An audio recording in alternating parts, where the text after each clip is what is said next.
We're probably one of the most mature knowledge management solutions in partnership with eGain. We've been around a long time, so we've got a rich history, actually. I think you can trace us back over 150 years. We serve over 30 million customers in the UK and internationally as well.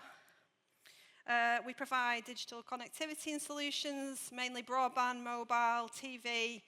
eGain partnered with the EE and provided a knowledge management solution many years ago. I then came on board in 2018-19 and consolidated that knowledge across BT and Plusnet as well, and we did that during lockdown, which was great fun. We came out the back of that with some absolutely amazing results. So I think all of our focus up to that point had been on FCR, getting it right first time for our customers, and our accuracy was huge, and we therefore delivered a 37% improvement on FCR and a 30-point movement on NPS as well at that time. So that was around 21, 22 when we did that consolidation. But yeah, we started looking at instant answers in 2024 with eGain. We ran a trial on our current knowledge base, which was great fun. I think it was referenced earlier that knowledge is kind of going to be the new code. It was really important to us that we put knowledge at the center of all our different channels that we operate in today, and we use this to really bring to life the guide and eventually potentially multi-channel and omni-channel experiences with that knowledge. So this was the strategy that we pulled together, knowledge at the heart of everything, absolutely imperative that we make sure that that's all up to date and kept as clean as possible. We knew we had a great knowledge base. We knew we covered every scenario. We knew it was accurate. We could see that it was performing accurately. But actually, we created almost a bit of a monster. So we had so many guided help processes, so much complexity, that it was becoming a bit of a struggle for our guides. We broke down these survey results into 4 key topics: user needs, time, search, and user experience were the key themes that came out of it. Search was a big driver for where our guides wanted to move to. They wanted to get from a tile click-based approach to they want to search their topics. They want that Google experience, that ChatGPT, Gemini experience that they have in their personal lives, bring into their systems.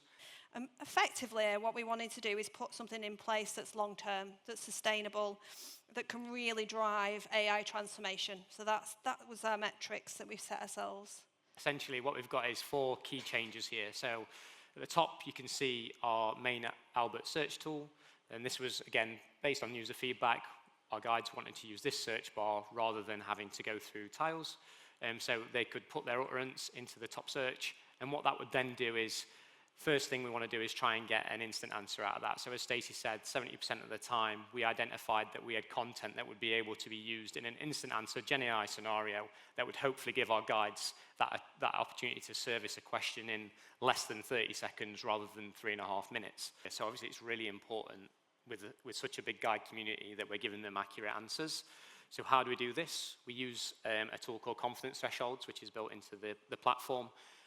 So essentially what that is when a search utterance comes in, it'll go through a few back-end checks before presenting an instant answer to our guide or a search fallback. This is really important to give us 3 sort of key things that could drive our AI strategy here. We've got a decision gate behind every answer that's within our control to work with eGain on. We've got quality, trust, and consistency coming through in our answers for our guides and our community that depend on these answers. And it gives us a huge impact on experience because it means that when we make the changes off the back of a search result not providing an answer, we can quickly fix that and then wow our guides with how it's improved. We said from the survey 3 minutes to find an answer.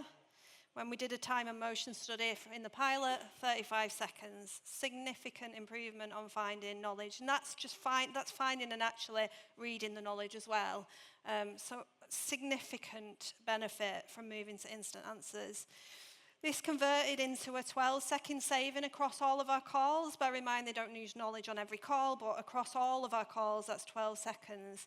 If we roll this out across our whole call centre, which we're in the process of doing, it's actually about £3 million benefit for the year, which is significant.